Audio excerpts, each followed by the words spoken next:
नमस्कार प्रिय विद्यार्थियों, आज हम बाल मनोविज्ञान या शिक्षा मनोविज्ञान या मनोविज्ञान कह सकते हो या बाल विकास कह सकते हो, इसका एक महत्वपूर्ण टॉपिक पर चर्चा करने जा रहे हैं। अप्रेरणा और अधिगम। अप्रेरणा और अधिगम या सीखना। अभिप्रेरणा क्या है? सबसे पहले हम इसकी चर्चा करते हैं। अंग्रेजी में इसको कहते हैं मोटिवेशन एंड लर्निंग। अप्रेरणा और अधिगम। सीखने की प्रक्रिया में अधिगम का बहुत बड़ा योगदान है। हम अगर ये अभिप्रेरणा का सीखने की प्रक्रिया में बहुत बड़ा योगदान है। अभिप्रेरणा की अगर बात करें, सामान्य अर्थ में अभिप्रेरणा क्या होता है, इसकी चर्चा करना चाहें तो किसी कार्य को करने के लिए उत्साहित होना ही अभिप्रेरणा कहा जाता है। किसी कार्य को करने के लिए प्रोत्साहित होना ही अभिप्रेरणा कहलाता है। लेकिन मनोविज्ञान में इस शब्द का प्रयोग जो किया जाता है वो प्रक्रिया और प्रक्रिया के परिणाम। मनोविज्ञान में प्रेरणा शब्द का जो प्रयोग किया जाता है प्रक्रिया यानी प्रोसेस और प्रक्रिया का परिणाम यानी प्रोडक्ट, दो रूपों में किया जाता है। हम जब किसी कार्य को करने के लिए प्रेरित होते हैं, प्रोत्साहित होते हैं, सामान्य अर्थों में उसे ही अप्रेरणा कहा जाता है। गुड महोदय के अनुसार अगर अप्रेरणा की परिभाषा की बात की जाए तो गुड महोदय के अनुसार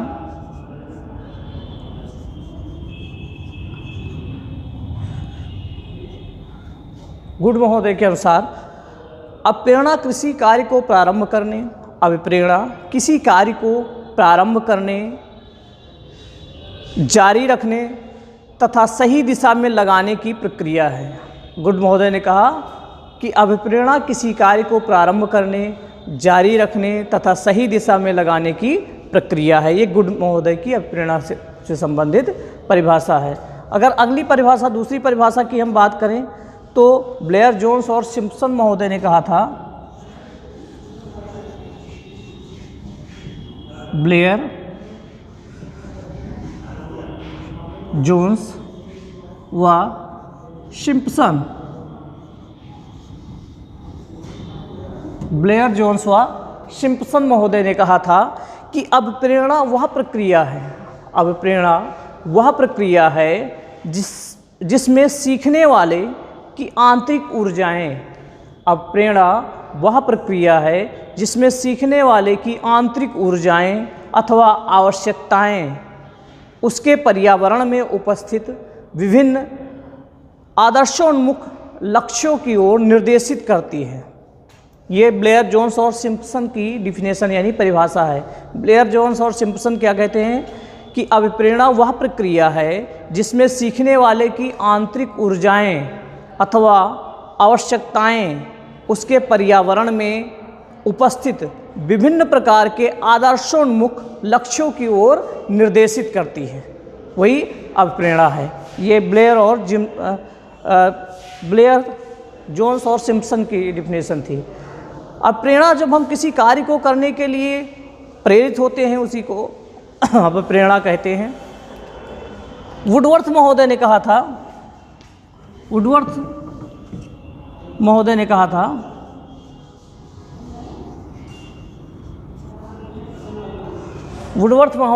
था कि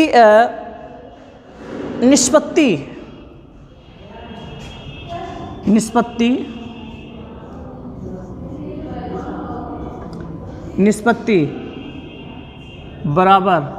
जिसको अंग्रेजी में अचीवमेंट कहते हैं, अचीवमेंट बराबर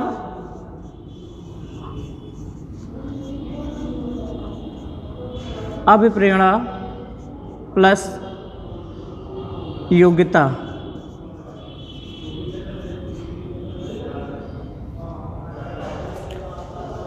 वुडवर्थ महोदय कहते हैं कि निष्पत्ति अचीवमेंट बराबर एबिलिटी प्लस मोटिवेशन या मोटिवेशन प्लस एबिलिटी। अगर आपको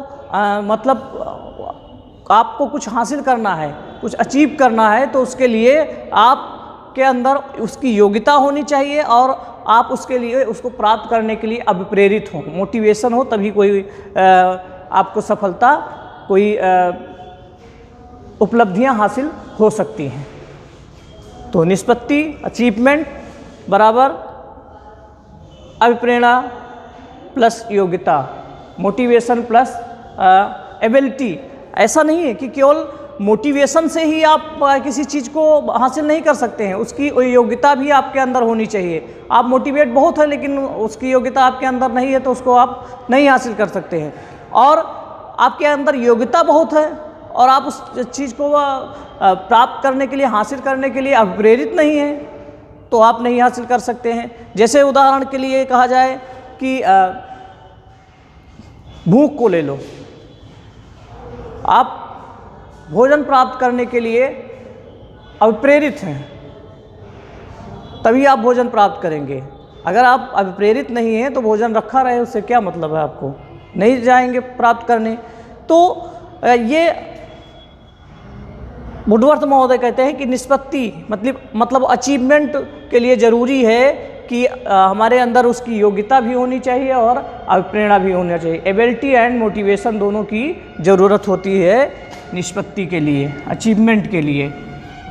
अब हम बात करते हैं परिभाषाओं के बात करते हैं प्रकृति एवं अभिप्रेरणा की प्रकृति एवं विशेषताएँ। अभिप्रेरणा की प्रकृति एवं विशेषताएँ, अभिप्रेरणा की प्रकृति क्या है, इसकी विशेषता क्या है, तो इस पर चर्चा जब हम करते हैं तो सबसे पहले नंबर 1 अभिप्रेरणा प्रक्रिया और परिणाम दोनों है। अभिप्रेरणा प्रक्रिया और परिणाम, प्रोसेस एंड प्रोडक्ट दोनों हैं।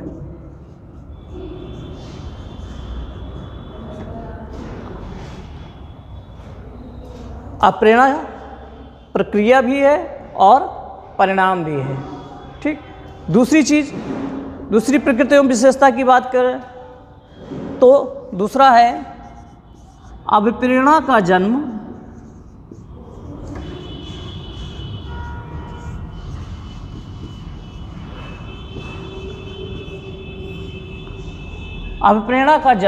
किसी न किसी आवश्यकता के परिणाम स्वरूप होता है, किसी न किसी आवश्यकता से होता है।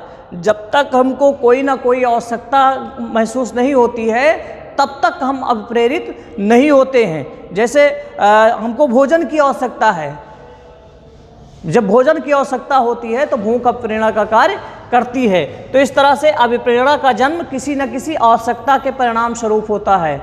जब आवश्यकता होती है तभी हम मोटिवेट होते हैं। इसलिए आवश्यकता की, मोटिवेट होने के लिए आवश्यकता की ज़रूरत है।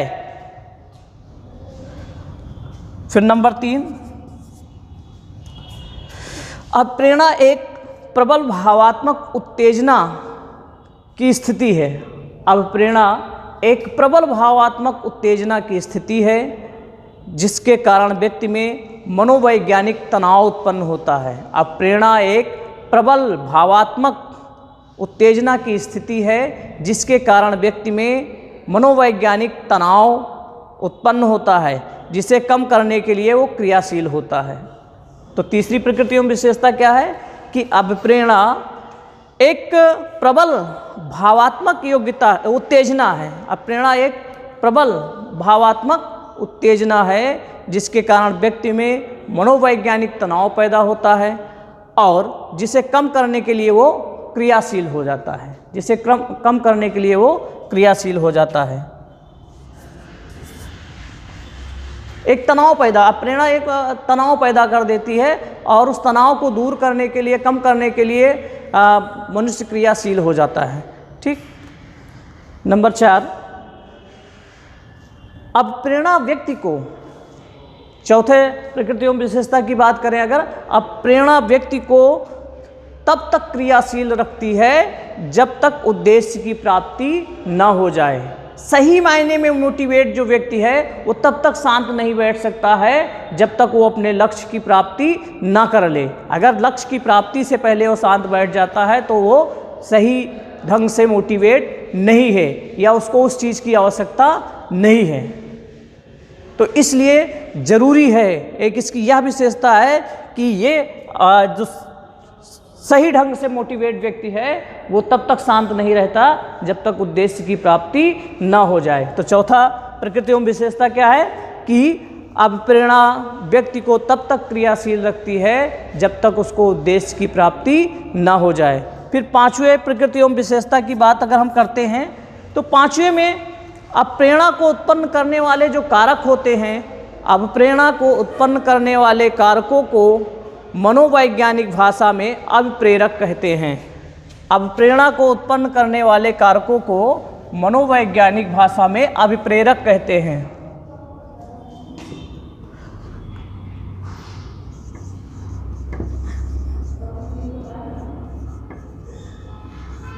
जो अभिप्रेरणा को जो उत्पन्न करते हैं, जो कारक होते हैं, उनको मनोवैज्ञानिक भाषा में क्या कहते हैं? अभिप्रेरक कहते हैं, यानी मोटिव्स।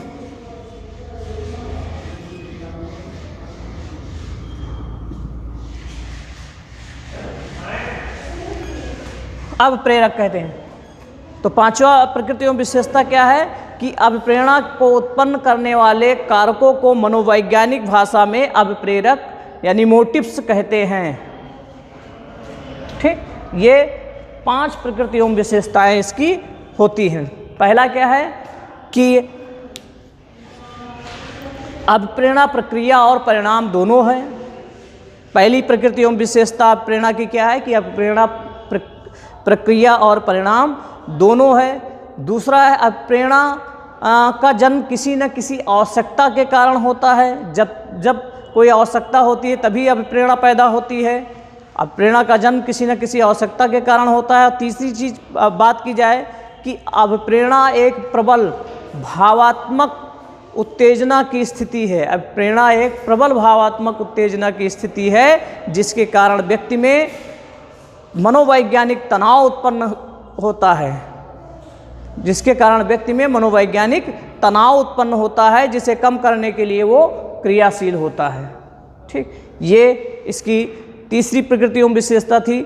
चौथी प्रकृति और विशेषता की बात की जाए तो अभिप्रेरणा व्यक्ति को तब तक क्रियाशील रखती है जब तक वो उद्देश्य की प्राप्ति न कर ले। जब तक उद्देश्य की प्राप्ति नहीं होती है तब तक क्रियाशील रहता है। जैसे अभिप्रेरणा क्या, भोजन की आवश्यकता हुई भोजन की, तब अभिप्रेरित हुआ।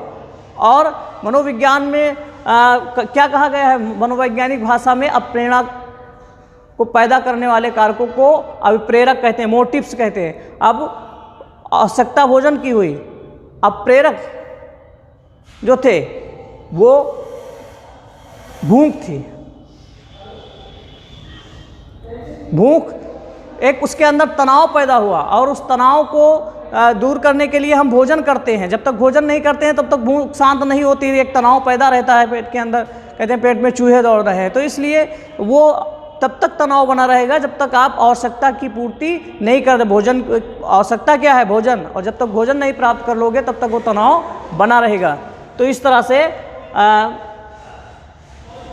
व्यक्ति तब तक क्रियाशील रहता है जब तक उद्देश्य की प्राप्ति नहीं हो जाती है। और पांचवें प्रकृति एवं विशेषता की बात की जाए कि अभिप्रेरणा को उत्पन्न करने वाले कारकों को मनोवैज्ञानिक भाषा में अभिप्रेरक यानी मोटिव्स कहते हैं। ठीक,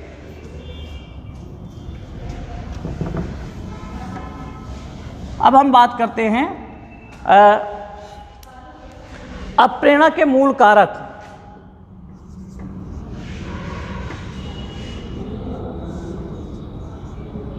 अभिप्रेरणा के मूल कारक। अभिप्रेरणा के मूल कारक क्या हैं? अभिप्रेरक।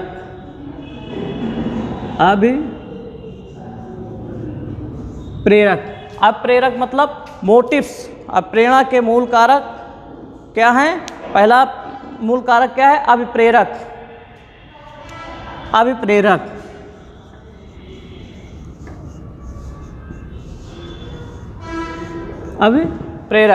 अब अभिप्रेरक की बात की जाए,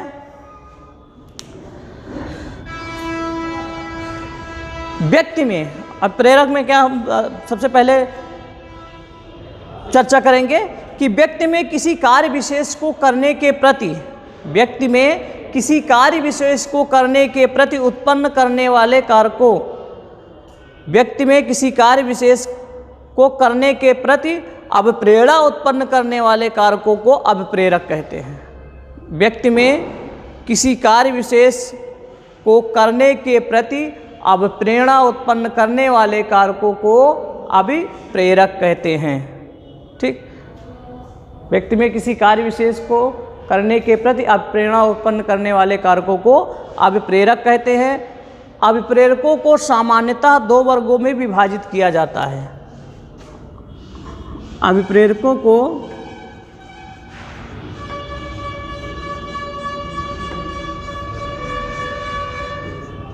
सामान्यतः दो वर्गों में विभाजित किया जाता है।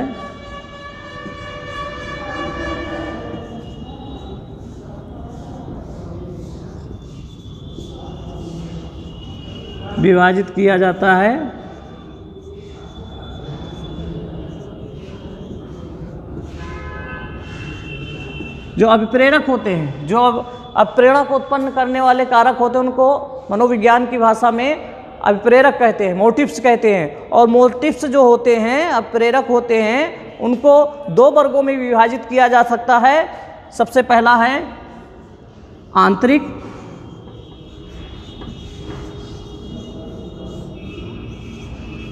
आंतरिक अभिप्रेरक और दूसरा है बाह्य अभिप्रेरक।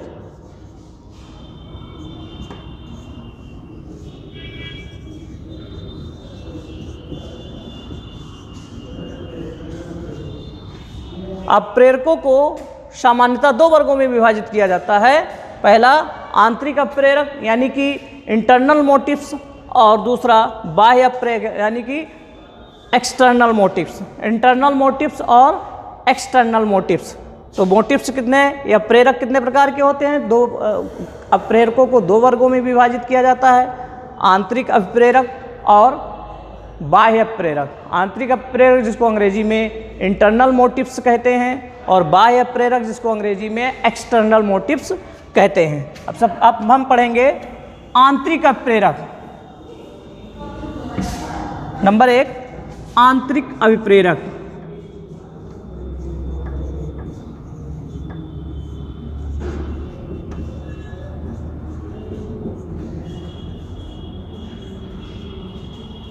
Internal motives. इंटरनल मोटिव्स जो आंतरिक अभिप्रेरक हैं वो क्या होते हैं? आंतरिक अभिप्रेरकों से तात्पर्य मनुष्य के शारीरिक अथवा जैविक अभिप्रेरक से होता है। आंतरिक अभिप्रेरक से तात्पर्य मनुष्य के शारीरिक अथवा जैविक अभिप्रेरक से होता है। शारीरिक, फिजिकल और बायोलॉजिकल, फिजिकल और बायोलॉजिकल मेथड मोटिव्स।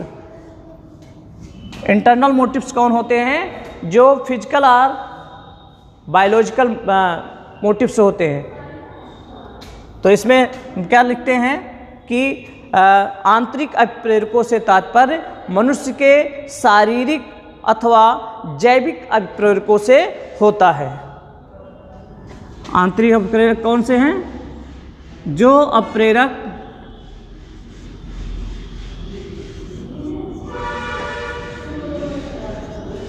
शारीरिक अथवा जैविक होते हैं। आंतरिक अभिप्रेरक क्या होते हैं? ये शारीरिक अथवा जैविक होते हैं। फिजिकल और बायोलॉजिकल जो मोटिव्स होते हैं उनको आंतरिक अभिप्रेरक कहा जाता है। तो ये कौन से आते हैं? आत्मरक्षा, मतलब अपने जीवन की रक्षा, भूख, प्यास, काम।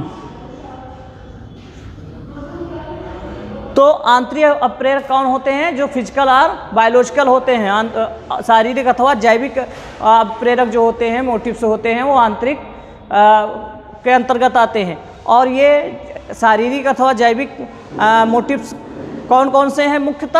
मुख्यतः 4 होते हैं। आत्मरक्षा मतलब अपने जीवन की रक्षा करने के लिए अपने अंदर से ही मनुष्य प्रेरित होता है, उसके बाह्य वातावरण की ज़रूरत नहीं होती है।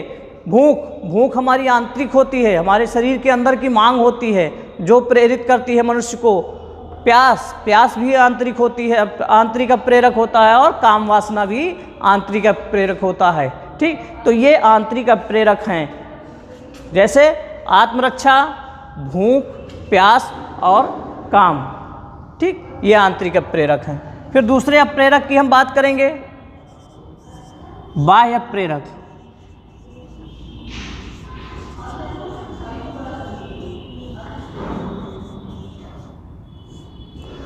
एक्सटर्नल मोटिव्स, बाह्य प्रेरक, एक्सटर्नल मोटिव्स। एक्सटर्नल मोटिव्स कौन से हैं, बाह्य प्रेरक कौन से हैं? बाह्य प्रेरक से तात्पर्य मनुष्य के पर्यावरणीय अथवा मनोसामाजिक प्रेरकों से होता है। बाह्य प्रेरक से तात्पर्य मनुष्य के पर्यावरणीय और मनोसामाजिक प्रेरकों से होता है। ठीक, जो एक्सटर्नल मोटिव्स कौन से हैं? जो इन्वायरमेंटल और साइकोसोशल, इन्वायरमेंटल और साइकोसोशल, यानी कि जो पर्यावरणीय और सामाजिक प्रेरक होते हैं वो बाह्य प्रेरक होते हैं। ठीक, बाह्य प्रेरक कौन है? बाह्य प्रेरक से तात्पर्य मनुष्य के पर्यावरणीय अथवा मनोसामाजिक प्रेरकों से होता है। तो इसमें कौन कौन से आएंगे?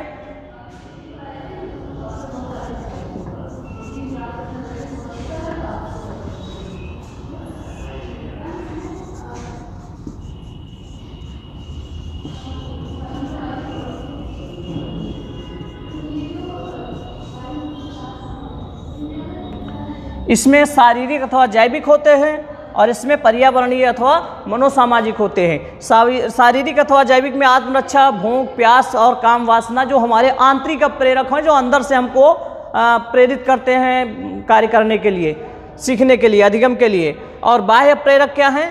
बाह्य प्रेरक जो पर्यावरण और सामाजिक प्रेरक होते हैं। तो इसमें जैसे क्या हो सकता है?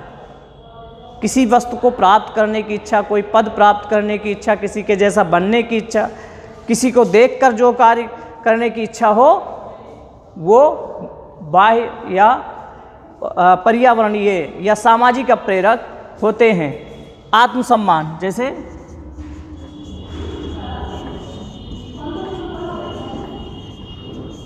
आत्मसम्मान, पद, प्रतिष्ठा,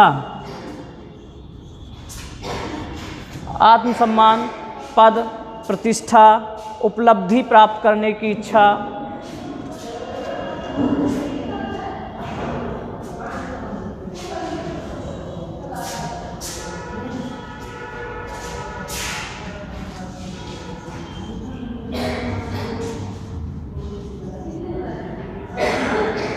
उपलब्धि की इच्छा, किसी के उपलब्धि की इच्छा, कुछ बनने की इच्छा,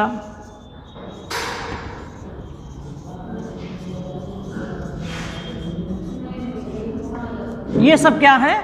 ये सब बाह्य प्रेरक हैं, यानी पर्यावरणीय और सामाजिक प्रेरक हैं।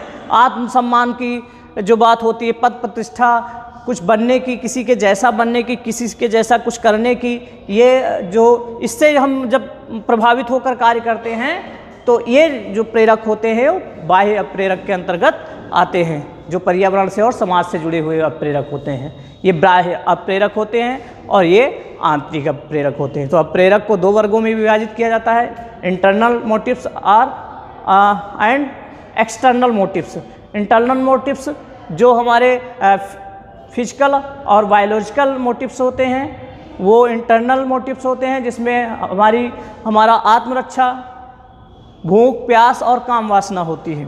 और जो एक्सटर्नल मोटिव्स यानी बाह्य प्रेरक होते हैं, जो इन्वायरमेंटल और सोशल होते हैं, सामाजिक होते हैं, जैसे आत्मसम्मान, किसी के जैसा कुछ बनने की, पद, प्रतिष्ठा, उपलब्धि हासिल करने की इच्छा, जो देखकर हम दूसरे को प्रोत्साहित होते हैं सीखने के लिए, ये बाह्य प्रेरक कहे जाते हैं। ठीक, तो ये अप्रेरक थे। अप्रेरक कौन थे? अब प्रेरणा को उत्पन्न करने वाले जो प्रेरणा को उत्पन्न करते हैं, प्रेरणा को उत्पन्न करने वाले कारकों को मनोविज्ञान की भाषा में अभिप्रेरक कहते हैं। और अभिप्रेरक दो प्रकार के होते हैं, आंतरिक और बाह्य। आंतरिक जो हमारे शारीरिक और मानसिक होते हैं, ठीक, और बाह्य जो हमारे पर्यावरण से संबंधित होते हैं।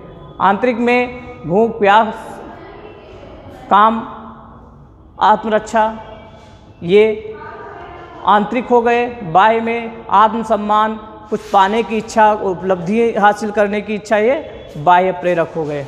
ठीक, आगे हम बढ़ते हैं। अब प्रेरक व्यक्ति में आंतरिक और अप्रेरक व्यक्ति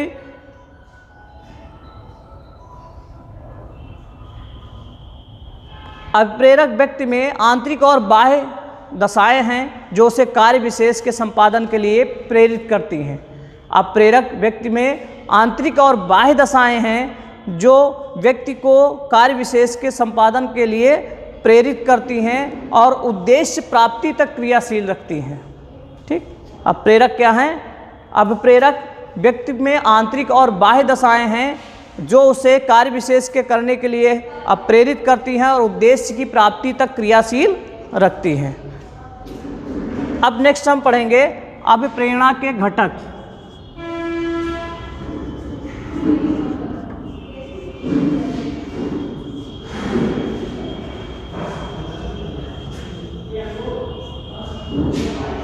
अगले वीडियो में हम पढ़ेंगे अभिप्रेरणा के घटक। ये वीडियो आपको पसंद आया हो तो हमारे चैनल को सब्सक्राइब करिए, लाइक करिए, शेयर करिए। धन्यवाद।